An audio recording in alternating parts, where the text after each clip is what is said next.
আসসালামু আলাইকুম। বাংলাদেশি যত ভাইদের আছেন সবাইকে জানাই আসসালামু আলাইকুম ওয়া রাহমাতুল্লাহি ওয়া বারাকাতুহু।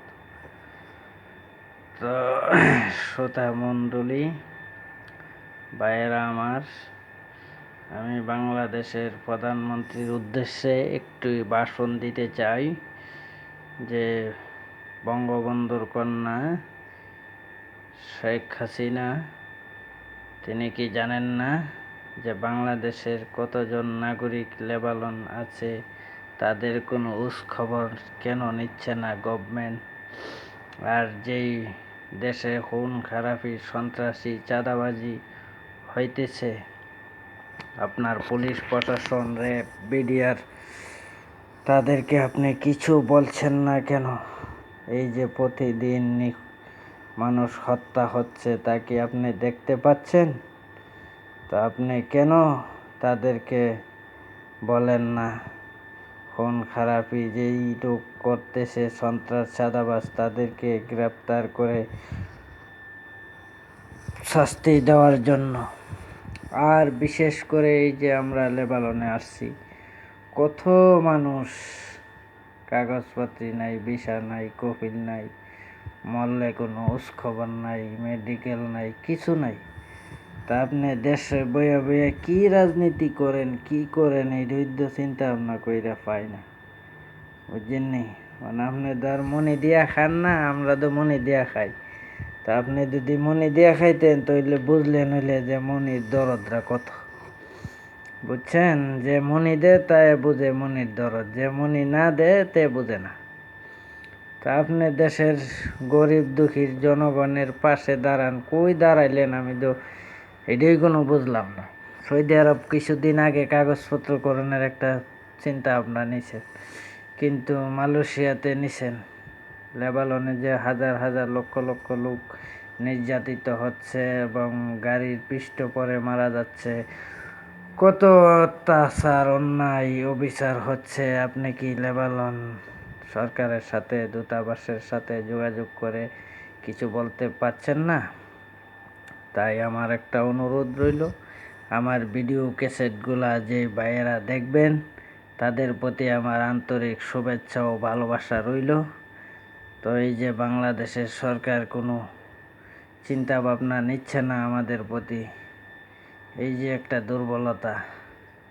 তো এই দুর্বলতাটা বাংলাদেশের সরকার, মাননীয় প্রধানমন্ত্রীর কাছে আমার একটাই অনুরোধ, আপনি লেবানন জনগণের পাশে এসে দাঁড়ান। তারা কি সুযোগ সুবিধা পাচ্ছে না পাচ্ছে না, এটা আপনি একটু দেখেন, রাষ্ট্রীয় পর্যায়ে একটু আলোচনা করেন।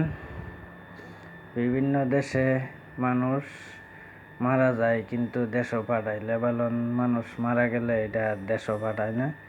এটার খুব, একটা মানুষ মারা গেলে এটার কত যে লঞ্ছনা, একমাত্র যে বিদেশ আছে, যে মরছে তে কইতে পারবো।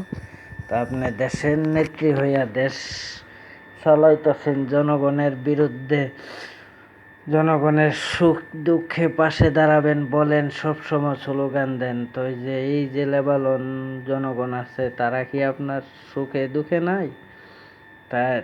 তারা কি আপনাকে ভালোবাসে না? তারা কি আপনাকে ভোট দেয় না? আমি যে কত কষ্ট করছি আপনার লাগে, একমাত্র শাহ আলম এমপি জানে করবা করার, যে আপনার জন্য কি করছি। তো সুতরাং কইয়া লাভ নাই, যে তারা করে তারার কোনো দাম নাই। দেশ যে তারা মুক্তিযোদ্ধা আছিল তারার কোনো বাতা নাই, যে তারা রাজাকার আছিল তারার বাতা আছে। তো এটাই আমার অনুরোধ, আপনি একমাত্র লেবাননের দিকে একটু দেখেন, আপনার জনগণ কি সুখে আছে, কি কষ্টে আছে, এটাই আপনাকে জানালাম।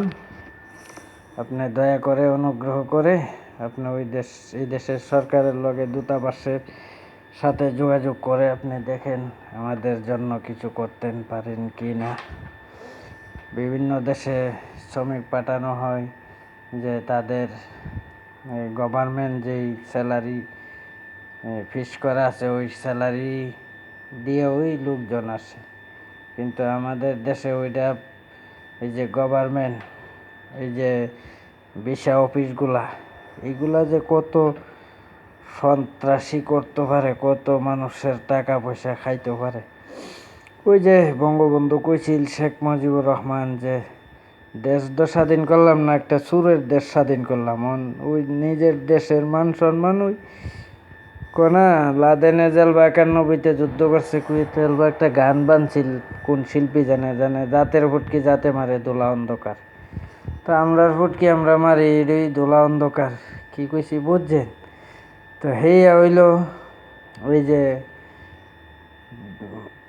এম্বাসিগুলো আছে, ওইগুলো হইলো 1 নম্বর গ্যারেট মাদার সুদ। ওইগুলার পয়সা খাইয়া আই মজা না, শান্তিও না। ওইটি যে মরবো ওই চিন্তাও করে না।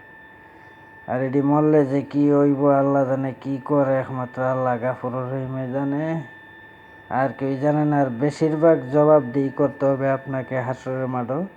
এই যে জনগণ জনগণ বইলা ছিলেন, জনগণের খবর লন কি না, জনগণ কোন দেশে কোন বিপদে আছে। এই যে রাষ্ট্রদূত পাঠান, তারা তো বউলিয়া খা আর সাগরে ফার গিয়া বাতাস খা, জনগণের খবর ল না। যে কোনো একটা রাষ্ট্রদূত, এই যে ভারতের রাষ্ট্রদূত যে কোনো সমস্যায় পড়ে, যে কোনো একটা শ্রমিক ওই রাষ্ট্রদূতের কাছে গিয়া দুঃখ সুখ বললে একটা আশ্বাস নেয়। আর বাঙালি মাদার সুদ রাষ্ট্রদূত বেডিলিয়া ঘুমাইব আর খাইব আর সাগরের পার গিয়া ওই যে ইয়া করবো, আনন্দ উল্লাস করবো, জনগণের কোনো খবর নিত না। এটা হইল এই দেশের পরিস্থিতি। তো আপনি জানতে পাবেন মমতা যে আইছিল এই দেশও দেখছে কি চিন্তা ভাবনা কি করছে এই দেশের মানুষ। তো এইটাই মনে করেন 10 আমলে ভালো একটা দল। তো ওই দলটা মনে করেন পরিচালনার খাতিরে ওই দলটা ধ্বংস হয়ে যাইব। কোনো এক সময় যদি বিএনপি আসতে পারে তাহলে আওয়ামী লীগ আর এই বাংলার মাটিতে থাকবে না, এটাই মনে রাখেন। তো এই বলিয়ে আমার বক্তব্য শেষ করলাম।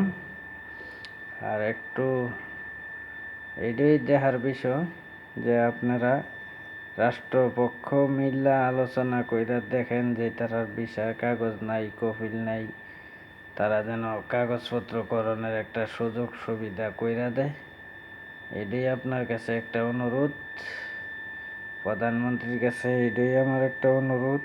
আপনি দেখেন, দেখা যাচাই বাছাই কইরা আপনি একটা চিন্তা ভাবনা পরিকল্পনা করেন কি করবেন। আর বিশেষ করে হইল যে আপনার চেহারের পরে স্থানটা যেই তারা বসে, এই চেহারটাই দুর্নীতিবাজ, যে যেন বসে তে এটার মালিক। মরবো জানে এই চিন্তা করে না, মরণের চিন্তা কিছু করতে কইেন আপনার জনগণ, আপনার এমপি মন্ত্রী মিনিস্টার যে আছে, পুলিশ প্রশাসন, তারার একটু দেখেন, তারার একটু তদন্ত করেন। জনগণ কোনো বিচার পাচ্ছে না বাংলাদেশে।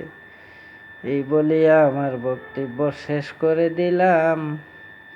যে ভাইয়েরা আমার ভিডিও দেখবেন আমার সাথে শেয়ার করিবেন, যে লেবাননে থাইকা কত কষ্ট করে আছি, এই কষ্টটার কথা মনে হইলে আর দেশের ভালো কথা মনে আসে না। যে কোনো দেশে যান, এই দেশেও ওই মানুষ আছে, মানুষ মানুষের জন্য কান্দে। আমাদের প্রধানমন্ত্রী আমাদের জন্য কান্দে না, সে কান্দে শুধু তার বাপের হত্যাকারীর বিচার করব আর ফুল বাগানে বয়া বয়া আর গিলা টানবো। তাই এটাই আমার অনুরোধ, আপনি দেখেন এই দেশে সরকারের সাথে যোগাযোগ করে কি করতে পারেন। বিশেষ করে এই দেশে বেশি খুন খারাপি, সন্ত্রাসী, চাঁদাবাজি হইতেছে। সব বাঙালি মেয়ে ছেলে সবার উপরে অত্যাচার করতেছে এই দেশের মানুষ। তো আপনি ভালো করে দেখেন, নিজের দোষটাকে নিজে চাপা দিয়া রাখেন না। এই দেশের জনগণের পাশে আইয়া দাঁড়ান, তারা যেন ভিসা কাগজপত্র করতে পারে, তারা যেন মরলে দেশও যাইতে পারে কম টাকার মাধ্যমে। যে একটা লোক মরে গেলে $3,000 $4,000 লাগে, ওই ডলারটা কোথায় পাইব যদি রাষ্ট্রপক্ষ ওইটার বার না নেয়? তো আপনি এটাই আমার অনুরোধ, আপনি লেবাননের সরকারের লগে যোগাযোগ কইরা দেখেন বাংলাদেশি যত নাগরিক আছে তাদের কি কিছু করতেন পারেন কি না। তারার ভিসার তারার ভিসা নাই, তারার যেমন কাগজপত্র অল্প টাকায় করতে পারে, সেই একটা চিন্তা ভাবনা আপনি করেন। এই বলিয়ে আপনাকে হাজারো কোটি সালাম জানিয়ে শেষ করলাম। আসসালামু আলাইকুম ওয়া রাহমাতুল্লাহি ওয়া বারাকাতুহু।